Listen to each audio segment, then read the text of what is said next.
Assalamualaikum warahmatullahi wabarakatuh. Apa kabarnya teman-teman semuanya? Sehat? Ya, meski di jam-jam yang rawan sangat ngantuk ini, masih tetap on fire ya. Semangat ya. Terima kasih atas kehadiran dan waktunya di dalam kesempatan yang berbahagia ini. Kita akan membahas tentang topik yang sebenarnya udah nggak asing lagi, budaya positif. Tapi sangat-sangat urgen sekali bagi kita sebagai pelaku praktisi pendidikan, apalagi di lembaga yang resmi ini. Budaya ini memang sangat diperlukan.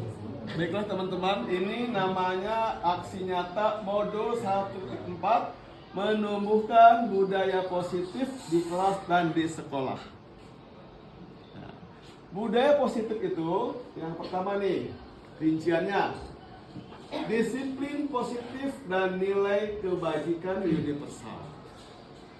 Di sini pun ada teori motivasi, ada hukuman, ada penghargaan, ada restitusi.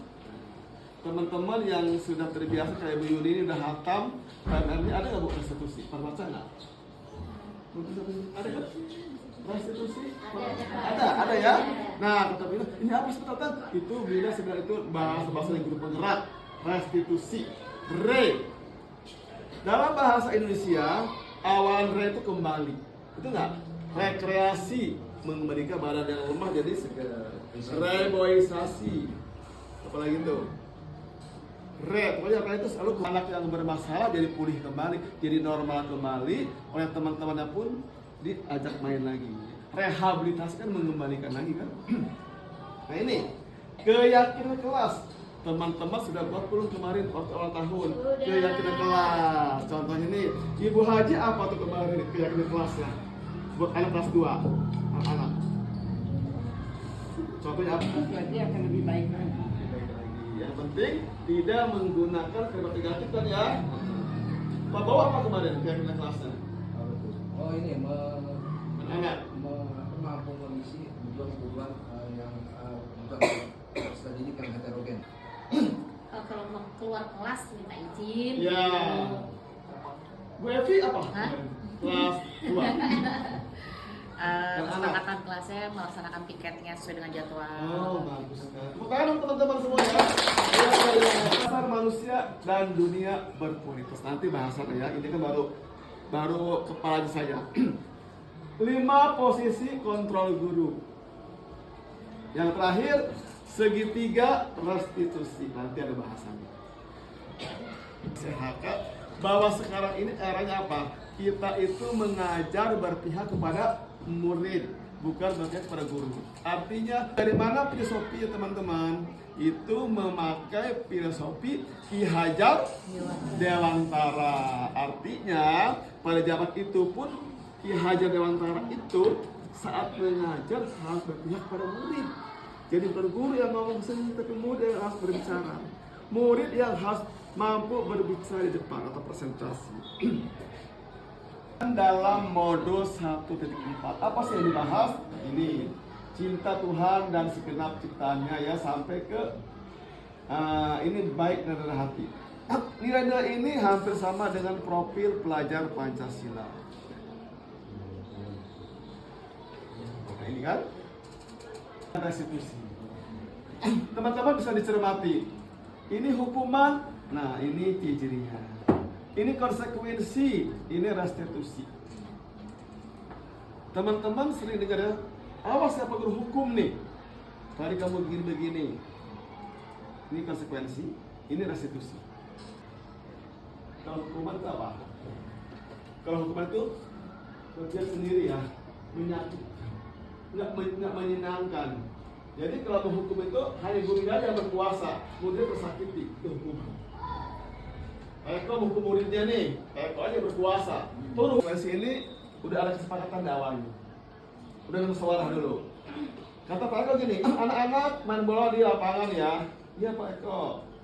Kalau kamu main bola di kelas, terus apa terjadi? Tiba-tiba kena lampu, apa yang pecah? Apa konsekuensinya? Ganti Pak. Nah itu konsekuensinya. Sehingga kalau itu terjadi, anak udah tahu, kan udah kesepakatan tadi kata Pak Eko. Kalau main bola di kelas, kamu lupa, kena kacanya pecah, kena lampunya pecah, berarti kamu harus diganti. Itu konsekuensi kamu karena kamu main bola. Ini restitusi, mengembalikan kembali. Artinya kalau mau bersalah itu kita kembalikan, kita pulihkan lagi supaya dia juga pulih lagi normal. Artinya perbuatan salah dia tuh bukan dia yang seperti itu. Ternyata orang lain pun banyak yang berbuat salah seperti itu. Kamu di kelas bercanda istirahat, pot kembangnya jatuh, berarti kan konsekuensinya diganti. Kalau restitusi itu mengembalikan kembali. Dan tadi kan saya kemarin buat video itu kasus. Jadi pada saat anak murid saya berantem di kelas, Eja dengan ketua kelas, nah, si Eja itu dikata-katain lah sama temannya itu. Dikatain orang miskin, orang segala, tadi kan kita videonya, dikata orang miskin, kata segala macam sama temannya tuh dijolimi lah. Eja marah. Eja marah meledak-meledak karena nggak terima dikata-kata oleh temannya, sampai dijorogin tuh si temannya kata itu, sampai menjatuh. Nah, akhirnya udah gitu endingnya. Dia udah puas, udah marah meledak-meledak sama dia itu yang ngata-ngatain dia dorong. Terus ngadu ke saya si Eja itu. Begitu ngadu, satanya nyerocos itu kan bulak-bulak ke saya. Sama kenapa? Oh, nah barulah saya itu namanya restitusi sudah. Identitas. Yang kedua, validasi tindakan yang salah. Yang terakhir, menanyakan keyakinan kelas. Nah, ada temannya yang nggak jelas, aku akan marah Reza. Nah, dia kan pasti akan tersanjung dong, karena kita merasa simpati dengan dia. Itu namanya segitiga restitusi. Jadi kita masuk ke lingkungan dia, gitu. Ya, itu memang menstabilkan identitas. Stabilitas, biar ngomong dulu stabilitas. Tanyakan keyakinan kelas. Eja, ingat nggak waktu awal tahun kita buat kesepakatan? Ingat Pak. Apa katanya? Nggak boleh kata-katain teman, betul. Terus apa lagi? Nggak boleh marah-marahin teman, betul. Jadi dia yang mengungkapkan teman-teman. Jadi akhirnya gue sempat pesan. Jadi bagaimana ke depannya sikap Eja? Ke depannya Pak, saya menjadi orang yang sabar. Artinya kalau orang yang ngata-ngatain saya tidak perlu berbuat marahin dia lagi sampai mendorong, karena itu akan membahayakan diri orang lain. Jadi dialah yang menyelesaikan masalahnya. Ini yang pertama tidak apa teman-teman, menstabilkan.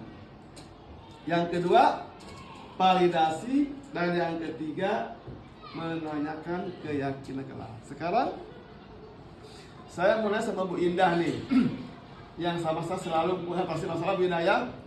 Biasanya nih ada pengaduan kan ke saya tuh sama Bu Indah. Pak udah pindah sih. Pas 6 ada yang merokok gitu kan ya. Yang ngadu tuh panggil, siapa orang yang panggil tuh 2 orang. Panggil sama saya Bu Indah berdua. Begitu dipanggil, nah biasa kan langsung nyap kan ngomong, wah itu kan orang 2 kan kita dengerin dia bilang ngomong sama-sama bela diri tuh. Bahwa dia dua-dua salah. Biarin. Nah gitu. Baru kita masuk. Nanya, saya nanya, Budah nanya. Itu baik ya. Kita udah seperti itu di sekolahan. Kalau ada yang bermasalah, langkah-langkahnya. Cuman teorinya belum tahu. Oh ternyata ini teori restitusi teman-teman. Segitiga restitusi. Anak dipanggil. Jadi Pak Tatang, pertanyaannya di kelas saya kan Tatang ada salah satu anak ini dia itu sering membuat masalah pokoknya. Salah satunya suka nangisin teman. Terus yang paling sering ini bohong sama fitnah, suka menyalahin pokoknya, entah itu matahin pensil teman. Bukan saya, padahal dia dari saksi yang banyak tuh dia. Tapi sering bukan saya. Nah, bagaimana caranya saya mendisiplinkan anak itu dengan menggunakan segitiga restitusi itu. Terima kasih Pak Tatang. Teman tersebut aktornya tanya, apa yang kamu lakukan tadi, biar dia ngomong, kan ada korban dulu tuh. Berarti ibu tahu korbannya, ibu tanya korbannya dulu, apakah dia dibohongin apa dijailin kan? Nah berarti kan dia yang merasakan si korban. Berarti ibu tanya untuk restitusi ini, kan pasti kan anak tersebut kan pelaku kan sama teman-temannya kan dijauhin.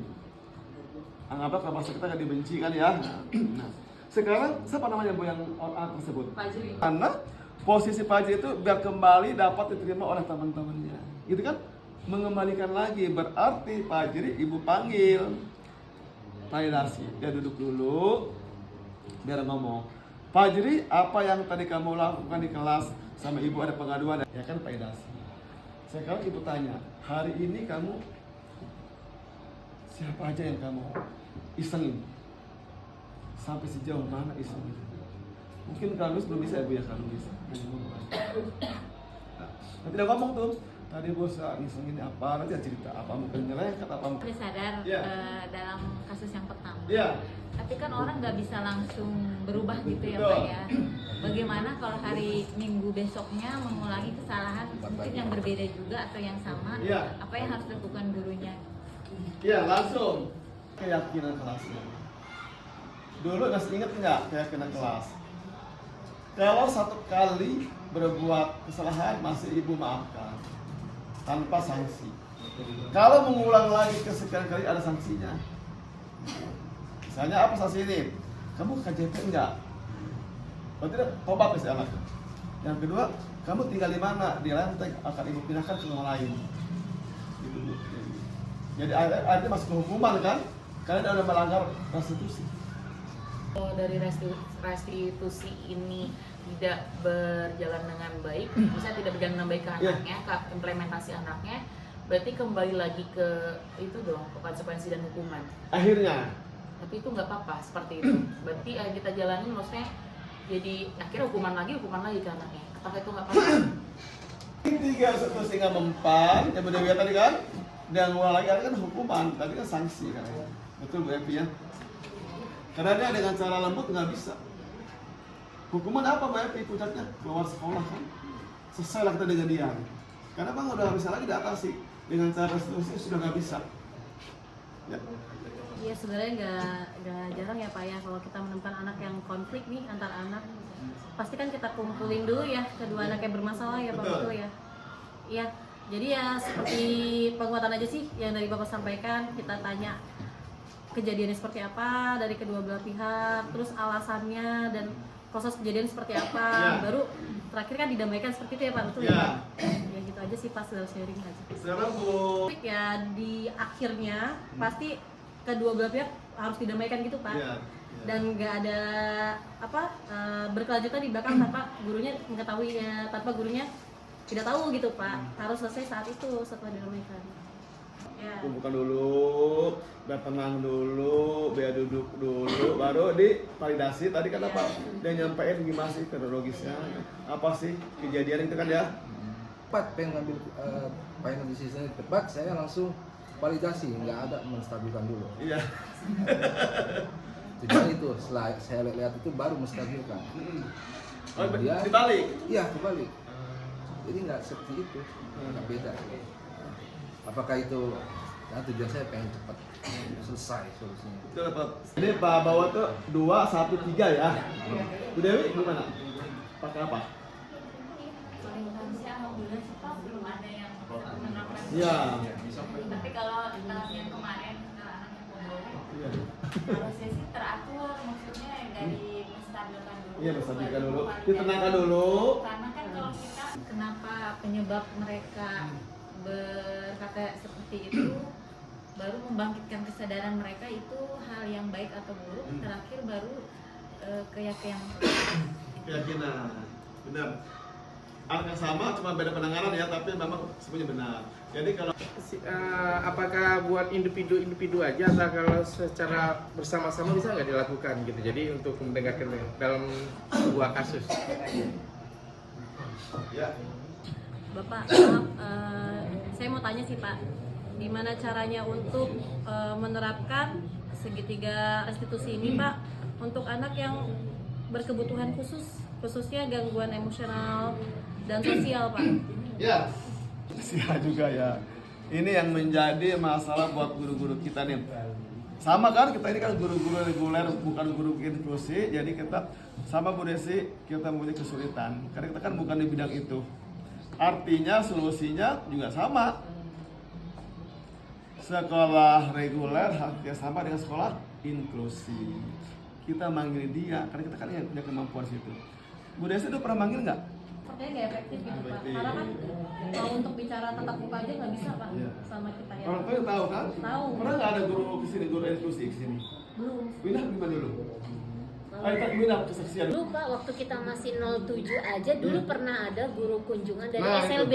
Itu Bu Desi. Itu berjalan berapa bulan gitu. Cuma kayaknya lumayan efektif sih. Cuma saya nggak tahu karena permasalahan itu kan antara guru tersebut dengan kepala sekolah itu bagaimana saya nggak tahu. Setelah itu ya udah nggak ada lagi. Padahal sih menurut saya itu bagus banget Pak. Kita ada guru kunjungan dari SLB langsung ke sini dan dikumpul. Kita sekolah negeri kan ngapain orang inklusi kan, tapi saat anak masuk nih kayak ada di Bu Desi bingung, kita kan bukan bidangnya, kita kan S1 PGSD bukan PGSLB. Akhirnya kita kan nggak bisa berkata beda, nggak bisa. Makanya manggil guru SLB kan kerjasama, tapi kan terputus ya. Nah itu Bu Desi. Coba kalau Intan datang setiap minggu sekali anak Bu Desi sambil belajar kan. Respon Pak kalau misalnya ada kenakalan anak seperti ini. Yang pertama saya tanya dulu latar belakang keluarganya dulu. Nah, menstabilkan. Ya. Nah ini Bangun menstabilkan. paginya jam berapa? Ngobrol Bapak, Ya, ngobrol. pertanyaan sosial dulu. Ya. Bangun apakah dia melaksanakan tugas sholat Ya. atau ibadah. Nah kemudian perginya seperti apa, diantarin atau tidak. Dan intinya pendidikan karakter di rumah dulu Pak yang saya tanya dulu. Itu menstabilkan. Ya, itu. Gimana validasinya? Validasinya kalau misalnya dia nggak bawa ya udah kita kasih peringatan. Peringatan kalau berkali-kali baru tindakan tegas pemanggilan orang tua. Kayak kita kelas ya. Ya. Bapak udah ngomong di awal. Ya. Udah ngomong sebelum. Ya, sudah. Awal masuk udah awal pembelajaran Sudah ya. Ada namanya kita komitmen Ya. dan konsisten. Sip. Saya di awal masuk kelas 5 kemarin sudah membuat kesepakatan kelas. Anak-anak tidak boleh main bola di kelas itu kan ya. Karena pada saat main bola kelas itu kan pastilah kelas akan berantakan, bersiko kena lampu atau kena kaca. Tiba-tiba pada saat anak-anak main bola di kelas sebelum bel masuk main bola tuh lampu kena jam jatuh pecah dong. Akhirnya saya bilang gini, siapa yang mecahin ini jam?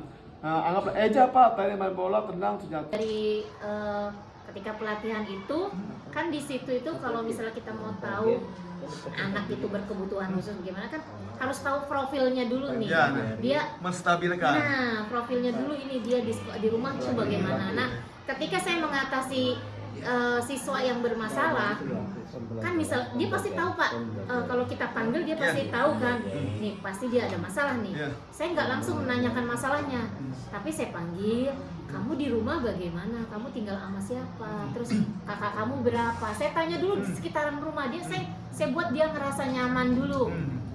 Nah dia udah ngerasa nyaman, dia udah terbuka, Stabil itu. baru saya ini Validasi. nah validasi permasalahan seperti itu sih Pak. Saya kalau yang saya ambil kesimpulan Kemarin kelas berapa Bu Nunung? Sekarang kelas 3 Pak. Ya, gini aja, Bu Nunung apa yang Bu Nunung dapatkan hari ini? Hari ini saya dapatkan anak-anak bisa disiplin Pak. Karena di awal saya mengajar, saya mengingatkan anak-anak itu disiplin semua dengan kesepakatan bersama. Itu. Oh yang ini saya sudah mengerti bahwa itu ada 3 segitiga restitusi.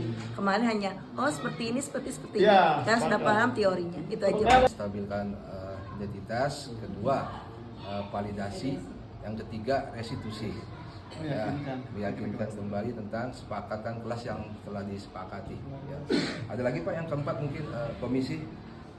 Nah, langsung ya. Jadi semoga kita terapkan, bisa kita terapkan dalam praktek kegiatan edukatif di 07 yang kita cintai ini ya. Ya. Kurang lebihnya mohon maaf saya sebagai moderator. Demikian dari kami. Selamat siang. Assalamualaikum warahmatullahi wabarakatuh. Waalaikumsalam.